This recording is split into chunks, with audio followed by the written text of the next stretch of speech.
El siguiente segmento tiene contenido o opinión. La entrevista en A Primera Hora. Analizamos los hechos del momento junto a sus protagonistas. Muy bien, 7:09 en la mañana, ratificamos la información. La periodista chilena Lizeth Fossa nos ha confirmado que un ciudadano ecuatoriano ha fallecido, producto pues de las violentas manifestaciones en Chile que se han concentrado básicamente en Santiago. Ramiro Veloz, de 21 años de edad, de nacionalidad ecuatoriana, falleció durante las jornadas de protesta en Chile. Es una información que de primera mano nos la compartió la colega periodista con quien tuvimos contacto hace minutos por la vía de la videollamada. Hablemos de economía. Citábamos pues que al filo de las 23 horas del pasado viernes, el señor ministro de Economía y Finanzas, Richard Martínez, entregó al segundo vicepresidente de la Asamblea Nacional, Patricio Donoso, el proyecto de reforma tributaria. Es un proyecto que tiene un nombre larguísimo, que ya mismo les voy a decir, pero tiene un nombre larguísimo. Ese proyecto que ha sido presentado por parte de la función ejecutiva de la Asamblea Nacional por la vía de la urgencia en materia económica. La Asamblea tendrá 30 días para pronunciarse en torno justamente a esta iniciativa. Les digo el nombre. Proyecto de Ley Orgánica para la Transparencia Fiscal, Optimización del Gasto Tributario, Fomento a la Creación del Empleo, Afianzamiento de los Sistemas Monetario y Financiero y Manejo Responsable de las Finanzas Públicas. Ese es el título del proyecto. ¿Cuál es la opinión de Marco Flores Troncoso, exministro de Finanzas, secretario del Foro de Economía que nos acompaña en esta mañana? Economista, bienvenido. Buenos días. Buenos días a ustedes. Gracias por la invitación. Sí, ese es un extenso proyecto de ley contenido en 200 páginas aproximadamente, que modifica 22 leyes. A juicio del Foro de Economía, la ayuda que presenta o que podría presentar el proyecto, si se convierte en realidad, tal como está, es marginal, realmente marginal frente a la problemática que tiene el país. El país tiene 4 problemas graves que tiene que resolver, y no se resuelve con ese proyecto de ley, ni modificando textos, sino con crecimiento económico. El primer problema es la ausencia de crecimiento económico. La economía ecuatoriana no crece. Yo les he traído a ustedes probablemente la mejor proyección de crecimiento económico hasta el año 2021. Se los regalo para que ustedes vean que la economía no va a crecer tampoco en los próximos años. El segundo problema es el desempleo y el subempleo que hay que resolver. 62% de una población activa, es decir, de una fuerza laboral de 8.4 millones de personas. El 62% no tiene trabajo formal. Es decir, 6 de cada 10 ecuatorianos. Sí, 6 de cada 10, pero lo grave es que esa gente tiene ingresos precarios, los que están subempleados, muy marginales, haciendo tareas modestas, no tienen ningún beneficio social, tampoco aportan, por lo tanto, a la seguridad social, están fuera de los beneficios del Estado moderno, sus ingresos son bajos, absolutamente inestables y precarios, como digo, y luego están los desempleados, que no tienen ningún ingreso. El tercer problema es una impagable deuda pública en los términos de la economía ecuatoriana, y este es un punto crucial al que me referiré más adelante. Y por supuesto, el cuarto problema, que a nuestro juicio es el que ha motivado la reacción o el levantamiento indígena, que no solamente es de los indígenas, si no me refiero a los maleantes y a los canallas que se infiltraron. Sí, pues separemos, yo siempre digo que separemos. No, hay que separarlos porque es un absurdo mezclarlos, sino al movimiento indígena como tal. Son el 7%, pero representan en realidad la voz de, sin haberlo dicho y sin quererlo probablemente, representan la voz de un sector mayoritario de pobres. Si uno mira las estadísticas de pobreza en el Ecuador, el 40% de la población ecuatoriana, es decir, el 40% de 17.300.000 personas, sufre grave pobreza multidimensional. Eso significa carencias muy graves en educación, en salud y salubridad, en nutrición, en vivienda, en calidad del agua, en seguridad. Y esos son los más pobres del Ecuador.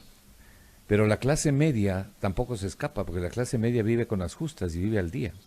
Entonces, lo que ocurrió en los días anteriores no es un problema de la subida de los pasajes, no es un problema de que suban ni siquiera por impacto especulativo y además impacto directo en el mecanismo de transmisión de precios en la cadena productiva, de que suban determinados artículos o muchos artículos que luego no bajan.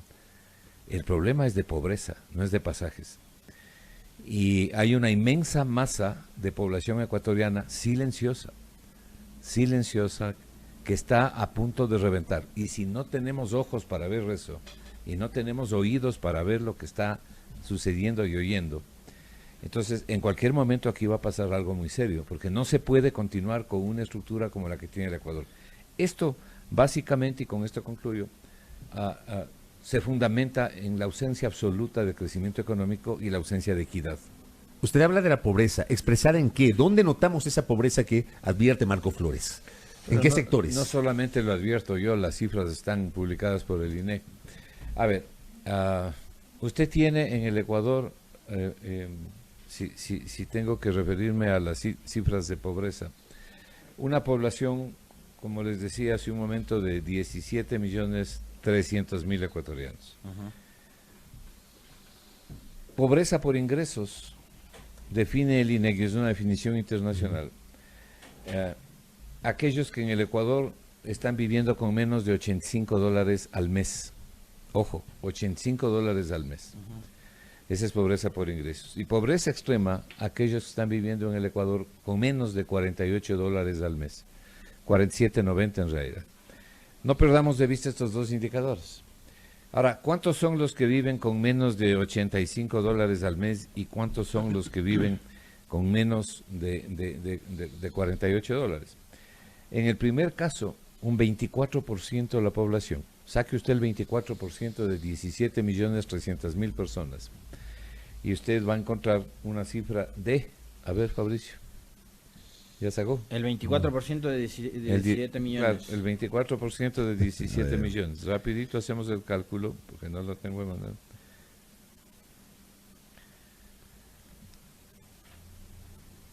De 17 millones. 17.400.000. El 24%. Sí, el 24%. Debe ser como unos 4 millones. 4 millones. 4 millones. 4.080.000. Ok. Yo quería deliberadamente que ustedes mismos hagan el cálculo por lo siguiente. Facilito sacar. Porque 4 millones de personas en el Ecuador, que es lo que parece que mucha gente no sabe, viven con menos de $88 al 4 mes. millones de personas. ¿Quién dice esto? Repite esa cifra. 4 millones de 4 personas millones de viven personas. con menos de ¿cuánto? De $85 al mes. O sea, menos de $2 Con menos diarios. con menos de $85 al mes. ¿Quién dice esto? Esto dice el INEC, el Instituto Nacional de Estadísticas de Censos. Pero hay algo más. ¿Este fue el último estudio publicado en enero de este año? No, ¿O este es es el publicado más en reciente? septiembre. La semana pasada. La fue semana publicado, pasada. sí. Pero los anteriores son Hace 2 iguales, semanas. ¿no? Los anteriores son iguales. Pero ahí no quedan las cosas. Ahora, por favor, Fabricio, ayúdenos y saque usted el 8.7% de los 17.400.000 para ver cuántos están viviendo en ¿Cuánto me pobreza. dijo? El 8.7% de 17.400.000. Esos son extrema pobreza. Esos son Los que extrema viven pobreza. con menos de $48. Los que viven con menos de $48. O sea, esa es gente, por ejemplo, que estén en los semáforos pidiendo caridad o cosas por el estilo. No solamente en los semáforos, y están concentrados también en el sector rural, sea, en las donde zonas donde rurales. estos indicadores casi se triplican. Ya. 1.392.000 más Muy o bien, menos. usted tiene... Casi 1.400.000. Sí, 1.400.000 personas, ¿no? Que están viviendo con menos de $48 al mes. Esta es la situación de esta gente detectada así. No estamos hablando aquí de la clase media. Entonces, el concepto que hay detrás de todo esto es que hay un serio problema de pobreza en el Ecuador. Y usted dijo una palabra clave, economista, hace un momento cuando hacía la introducción y Aquí la señalaba fuente, los problemas principales que tiene el Ecuador. Y es la inequidad. O sea, mientras tenemos esas cifras tan alarmantes, ¿no? De que 4 millones de personas viven con menos de $80, de que 1 millón y pico viven con menos de $40, tenemos un porcentaje muy, muy reducido de gente que en cambio concentra el gran capital. Bueno, así es, ¿no? El problema en el Ecuador no es la desigualdad, es la pobreza. El problema en el Ecuador es la inequidad. Y esto se agrava, se complica y se produce por falta de crecimiento económico, porque la única forma de generar empleo para poder salir de la pobreza es a través del crecimiento económico. Pero hay algo que es tanto o más grave en estos niveles de pobreza. Los niños que nacen bajo esos niveles de ingreso, nacen pobres y mueren pobres. Es decir, nacen en la miseria y mueren en la miseria. ¿Cuál es la posibilidad que tiene un niño cuya familia tiene un ingreso como los que acabamos de señalar, de competir con un niño inglés o un niño francés o un niño chileno? Ninguna. Entonces, la pobreza se transmite de generación en generación. Y la pobreza existe por las malas políticas públicas y por la malnutrición. Por ejemplo, ¿saben ustedes que el 20% de los niños menores de 5 años tienen graves problemas de retención, de cognitividad, de crecimiento, que no pueden asimilar conocimiento? El 20% de niños menores de 5 años. Lo que pasa es que este tipo de cosas, yo quisiera ver si ustedes, a los economistas que aplauden las políticas del Fondo Monetario y que circulan por los medios, ¿alguna vez les oyen decir algo de esto? No, pues, no. No, ni siquiera lo tocan. No. Entonces, cuando usted hace una definición... Son solo cifras nomás. Claro, pero además cuando usted define programas económicos y pasa por encima de esto, que es lo que ha ocurrido en el Ecuador tradicionalmente, ¿no? O sea, pasamos por encima de esto en los programas económicos. Entonces, no soluciona la pobreza.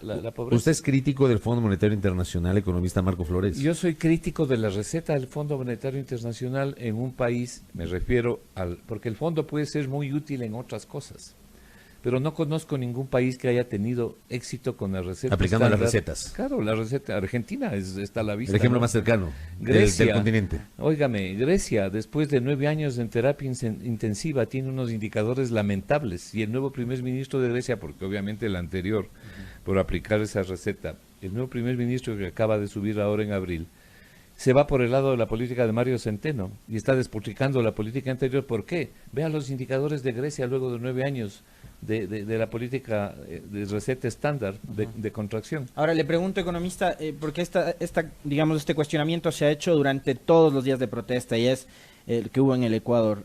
A ver, si no era el fondo, ¿qué entonces? Y si no es la eliminación del subsidio a los combustibles, ¿cuál hubiese sido el mecanismo para que el Estado pueda cerrar esa brecha fiscal tan importante que tenía? Qué buena pregunta la suya, porque eso me permite desarrollar varias cosas. Mire, yo les he traído este acuerdo ministerial. Ajá. ¿Suscrito por quién nomás? Se los voy a dejar de recuerdo. Por el ministro de Finanzas, básicamente, ¿no? Por el ministro de Finanzas y el entonces ministro Campana, el ministro de Comercio. Este acuerdo fue suscrito en el mes de enero de este año. Este es un homenaje a los subsidios a los combustibles. Tomen, les dejo de recuerdo.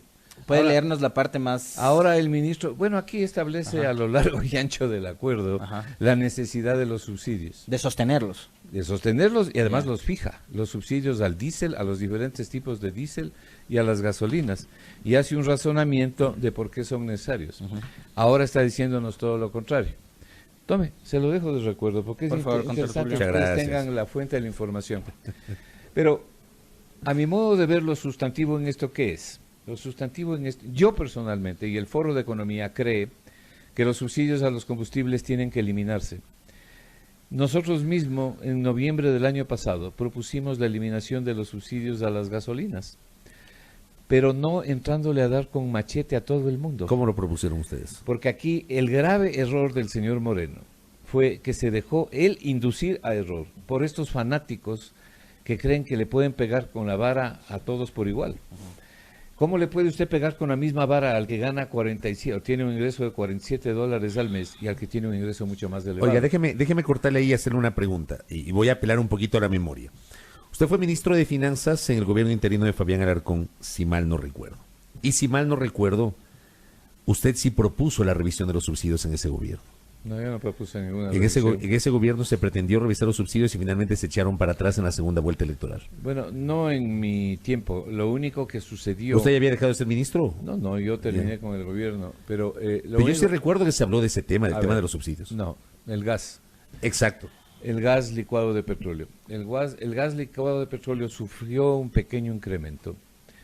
Y una de las personas que solicitó específicamente el incremento fue Yamil Maguad, que había ganado las elecciones y todavía no se posesionaba. Y tenía razón en términos de que hayan las compensaciones que nosotros estábamos produciendo. Pero el gobierno luego decidió dar de baja la medida. Me acuerdo, lo exacto. decidió el presidente de la República, hablando del gas, porque el gas tenía un costo muy, muy marginal. El problema de los subsidios en Ecuador, dada la pobreza que hay, y lo que hemos dicho al principio de esta entrevista, es que usted no puede entrar a secas de eliminar el subsidio. Tenía que haber sido un tema gradual.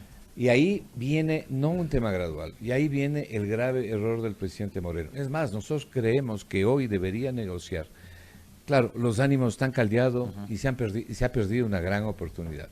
Pero debería sentarse con los diferentes sectores para que estos sectores vean la necesidad de eliminar el subsidio, pero con las compensaciones sociales adecuadas y algo más que es sustantivo, con políticas de reactivación económica, que es lo que nosotros proponíamos.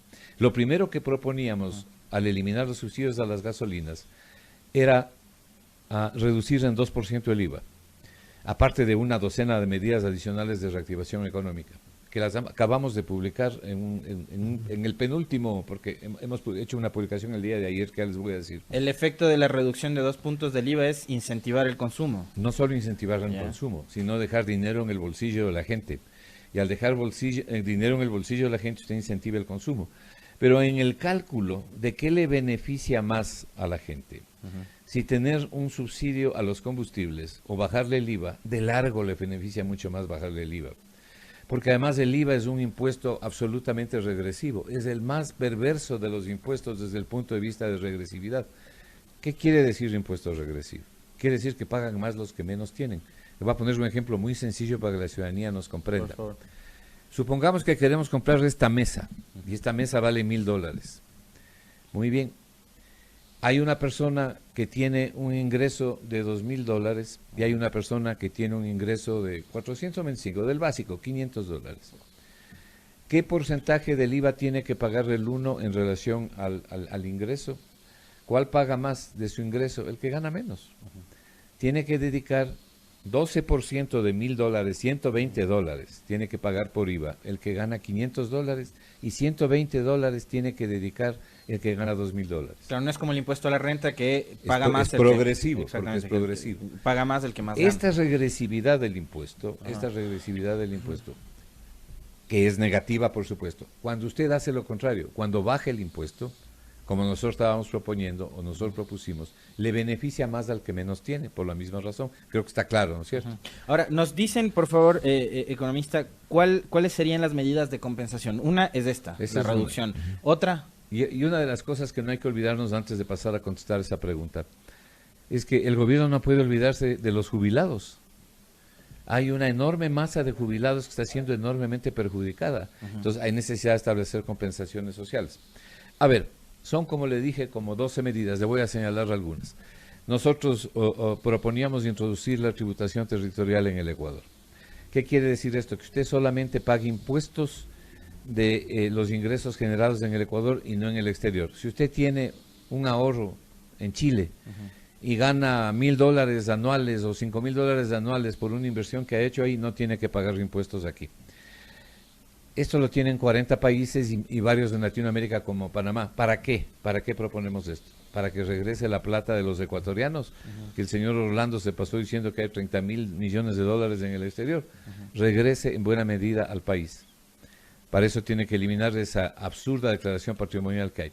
Es decir, darle confianza a la gente para que traiga su plata. No la trae por eso, porque no la ha declarado. Y el país solo se beneficia porque no recibe ingresos. Pero no debería declarar esa plata, ¿o? Claro. Ahora, ¿por qué no lo ha declarado? Pero el SRI no recibe ingresos por eso. O sea que lo único que podría hacer es beneficiarse si los ecuatorianos logran traer. Nosotros hemos calculado que en una relación, que en un impulso progresivo, más o menos el Ecuador podría lograr, ¿no? De forma creciente, que regresen alrededor de $5,000 millones. Los argentinos lograron 35,000, pero claro, es otra economía. Ellos hicieron una cosa que se llama la ley de blanqueo. Nosotros proponemos esto, que es la tributación territorial, como digo, tiene 40 países. Pero déjeme señalarle algo para que la gente sepa. Para los denominados capitales buitre era, ¿no? No los capitales buitres, los capitales de los residentes de un país que están en el exterior.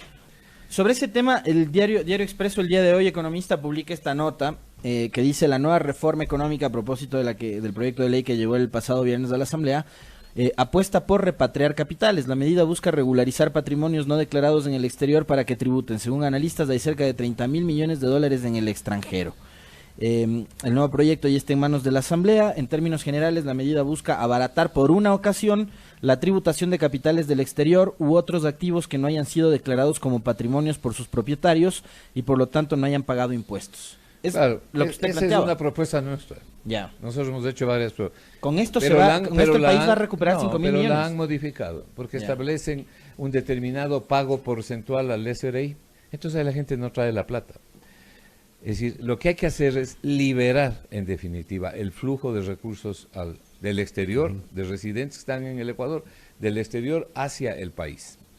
Otra propuesta que nosotros hicimos para reactivar la economía, declarar el tax holiday.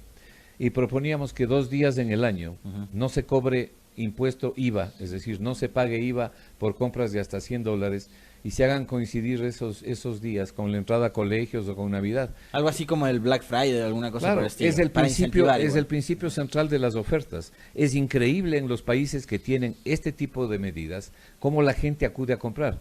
Pero no solamente que se realizan miles de transacciones adicionales porque la gente quiere, con justa razón, tomar ventaja en un país pobre como el Ecuador, con mayor razón, sino que en economía hay algo que es sustantivo, que es el manejo de las expectativas. Entonces, esta es una forma de cambiar las expectativas hacia posibles y buenas expectativas. Esta era otra de las medidas que nosotros propusimos. ¿Qué más propusimos? Algo también han tomado de esto y lo han puesto en la ley, pero claro, alguien le mete la mano y cambia las cosas, y entonces creen que las cosas funcionan como se imaginan en la cabeza, pero no como la economía dice. Y es que nosotros propusimos que no se cobre impuesto a la renta sobre los dividendos que se entregan a los accionistas, sino solo cuando realmente se entreguen. Es decir, si usted es accionista de una empresa y quiere cobrar un cheque por sus dividendos, por sus utilidades anuales, ahí usted paga el impuesto a la renta. Pero si la plata se capitaliza, no paga impuesto a la renta. Es una propuesta nuestra. ¿A efectos de qué? De fortalecer a las empresas. ¿Eso incorporaron en el proyecto? Han incorporado, pero igual introduciendo varios cambios. Y esta es una propuesta nuestra desde hace 2 años, ¿no? Y como le dije, en el último documento que está colgado en la página web del foro, que entre paréntesis www.economiafinanzas.com, foroeconomiafinanzas.com, ahí van a encontrar las 12 propuestas nuestras enumeradas. Economista Marco Flores, déjeme hacer un par de preguntas puntuales en honor al tiempo sobre el contenido del proyecto de ley, porque algunos oyentes también nos están pidiendo que consultemos algunos elementos del proyecto de ley. A ver, no se propone el aumento del IVA, dice, se eliminará el anticipo del impuesto a la renta y la obligatoriedad a 100.000 agentes de retención. ¿Qué le parece esta propuesta? Buena. La eliminación, mire, una de las propuestas del Foro de Economía fue eliminar 3 impuestos. Uno de ellos es el anticipo de impuesto a la renta. Porque el anticipo de impuesto a la renta, no solo para las empresas, sino también para las personas. A usted le cobraban en función de la renta que se supone o suponía el SRI que usted iba a ganar, o que la empresa iba a ganar. Y igual tenía que pagar, gane o no gane. ¿Por qué? Porque suponían que usted ganaba tanto. Si al final resultaba que no ganaba, se supone que le deben devolver, ahí está el problema en las devoluciones. Entonces, lo que tiene que haber es obvio que tiene que haber renta ganada, renta pagada. Eso le iba a preguntar, ¿usted comparte esa tesis de renta ganada? Pero si nosotros mismos le hemos propuesto. Correcto. Lo segundo, se implementará un esquema de facilitación tributaria para los microempresarios, creación de un sistema simplificado de incentivos a los exportadores con énfasis en las pequeñas y medianas empresas. Ya, ese es un saludo a la bandera. Mientras usted no tenga la plata y concrete los hechos, entonces hay que concretar los hechos. Usted mencionó algo que no cabe pasar por alto, y es el hecho de que se va a cobrar un impuesto a las empresas a partir de $1 millón. Eso justamente le iba a preguntar, aquí dice, y Moreno lo dijo el día viernes, las empresas que tienen ingresos de más de $1 millón harán una contribución con la que el Estado espera recaudar $532 millones en los próximos 3 años. Sí, eso es 177 millones por año. Ya, ¿por qué preocupa esto? A ver, yo no estoy de acuerdo con eso y le voy a decir por qué. Porque va a terminar pagando usted. Van a trasladar al consumidor final. Pero claro, mire, en todas partes del mundo cuando a las empresas les suben los impuestos, no solo en el Ecuador, se producen dos problemas negativos, ¿no? O sea, los problemas son negativos.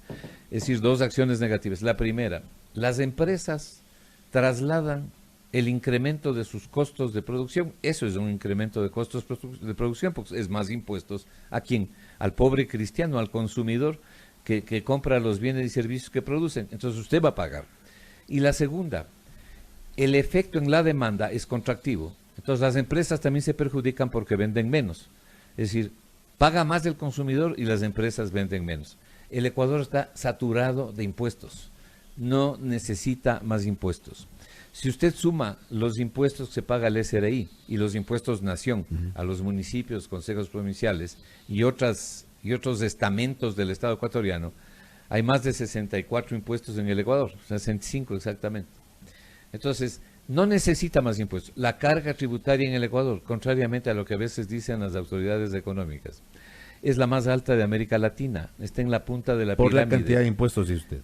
Por el pago o por de la tasa, impuestos. o por la tasa. ¿Sabe usted que en la época correísta, el gordo de la plata que obtuvo Correa para el gasto de los 340,000 millones de dólares, que fue lo que gastó él durante su presidencia, digamos, su periodo presidencial, ¿sabe de dónde vino? El 70% vino de los impuestos. La diferencia fue petróleo. Básicamente yo hubiese pensado que era al revés. No, básicamente fue el esfuerzo de los ecuatorianos. Pero ¿eso qué significa? Significa que usted le mete el bolsillo, a la mano en el bolsillo a la gente y le saca un litro de leche, un poco de pan o unos zapatos. Oiga, para el gasto corriente. Y lo último, porque esto también se anunció, quienes tengan ingresos mayores a $100,000 al año no tendrán derecho a la deducción del impuesto a la renta en gastos personales. Bueno, esa medida va en la dirección correcta porque es una medida progresiva que un poco se puede traducir que pague más el que más tiene. Entonces, desde esa perspectiva, la medida estaría bien orientada. Infortunadamente, nosotros pensamos que por el exceso de impuestos que hay y la saturación de impuestos que hay, y lo que se vive en el Ecuador, eso lo que va a producir es una buena cantidad de evasión y elusión. Algo se recogerá. Pero en definitiva lo que usted está haciendo es metiendo la mano al bolsillo de la gente. Entonces, está bien que se meta a los que más tienen, pero hay otras formas de hacerlo. En todo caso, si yo tendría que definir si me parece bueno o malo, me parece que va en la dirección correcta. Correcto. Y cierro, voy cerrando esta entrevista con Marco Flores. Yo tenía esta preocupación, la expresé hoy al inicio del programa, la he venido expresando en las últimas semanas. El proyecto fue enviado el viernes 18. La Asamblea Legislativa tiene hasta el 17 de noviembre para pronunciarse, pero el 1 de noviembre el gobierno tiene que enviar la proforma presupuestaria para el ejercicio fiscal del próximo año, hasta el 1 de noviembre. ¿Qué pasaría si la Asamblea modifica esta reforma tributaria? Digo, seguramente sobre la proyección de ingresos que tiene la reforma tributaria, el Ejecutivo está preparando la proforma presupuestaria. Digo, hay una combinación de tiempos, o los tiempos se van a cruzar y yo ahí veo una complicación. No sé si usted comparte esta preocupación que yo he señalado. La comparto plenamente. Ahí lo que tienen que hacer las autoridades económicas es sentarse en los diálogos que seguramente van a producir en los próximos días para tratar esta reforma, con miras también a la proforma presupuestaria del próximo año. Le hago acuerdo una cosa, ¿no? Cuando se aprobó el presupuesto de este año, del año 2019, el Foro de Economía y Finanzas clamaba al cielo, al igual que lo hizo en su momento el Observatorio de la Política Fiscal, señalando de que se estaba aprobando un presupuesto desfinanciado. Lo dijimos, escribimos un comunicado a la Asamblea Nacional diciendo que no cometan la irresponsabilidad de aprobar el presupuesto con ingresos sobreestimados y gastos subestimados, porque se iba a producir un déficit. Eso es exactamente lo que estamos viviendo. Como por ejemplo esos $1.000 millones que se esperaba tener de la concesión de empresas públicas. Como por ejemplo esos llegaron. 1.000 millones, pero no solo esos 1.000 millones, sino los ingresos tributarios. Nuestra proyección de ingresos tributarios está no en los 14,000 y pico de millones, sino en algo más de 12,000. Y calculamos, mire, el Observatorio de Política Fiscal está calculando que este año el déficit va a ser 5,000 millones de dólares. Nosotros calculamos que puede ser alrededor de unos 4 a 4,500, pero estamos en la onda. Es decir, este es un déficit muy grande. Y quisiera decirles algo para que ustedes tomen nota de esto.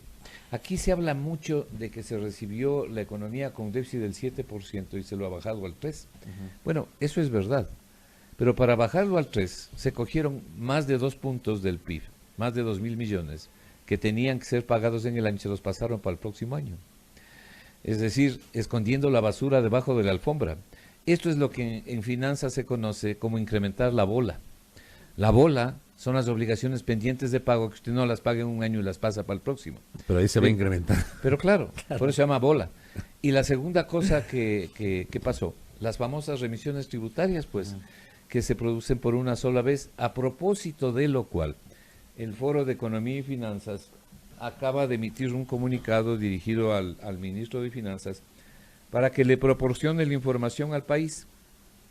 Y le voy a dejar aquí el comunicado porque esto es extremadamente importante. Muy amable. Esto acaba de ser difundido hoy en las redes y en los canales electrónicos del foro y va a ser puesto en los periódicos digitales. Ahí están las 3 preguntas para el ministro. Porque lo que ha pasado aquí, hablando de la equidad que usted decía, es que, mire usted, estas son las cifras que nosotros tenemos. En un minutito, tenga la bondad. Sí. Hacia finales del año pasado, habían deudas por cobrar del SRI por recargos, intereses y multas por 4.379 millones de dólares. De esos 1.612 millones eran confirmados que estaban fuera de litigio, es decir, ya que había que cobrar. ¿Cuánto recibió el Estado ecuatoriano? El Estado ecuatoriano recibió 1.101 millones de dólares en efectivo. Y otros 167 millones tiene que recibirlo en cuotas en el 2020 y en el 2021. La gran cosa es que el 80% de los beneficios obtuvieron menos de 20 empresas. Los otros 350.000 que habla el ministro de Finanzas y que hablan las autoridades del Ministerio de Finanzas se reparten en 167 millones. Esto se llama inequidad. Entonces, alguna vez hay que decirle la verdad al país y por eso el Foro de Economía está presentando esas preguntas a consideración del ministro para que le informe al país cómo es su obligación. Muy interesantes estas revelaciones de Marco Flores. Ya habrá tiempo para seguir comentando. Gracias por el tiempo, señor Muy economista. amable economista. Muy gentil, muy amable. Marco Flores Troncoso, exministro de Finanzas, secretario del Foro de Economía y Finanzas, conversando con nosotros, haciendo una visión crítica sobre el momento económico del país y también haciendo una valoración del proyecto económico que fue enviado el pasado viernes a la Asamblea Nacional y sobre el que ya los plazos corren. Tienen 30 días para pronunciarse. 7:40. Al volver, Leonidas Issa en nuestros micrófonos.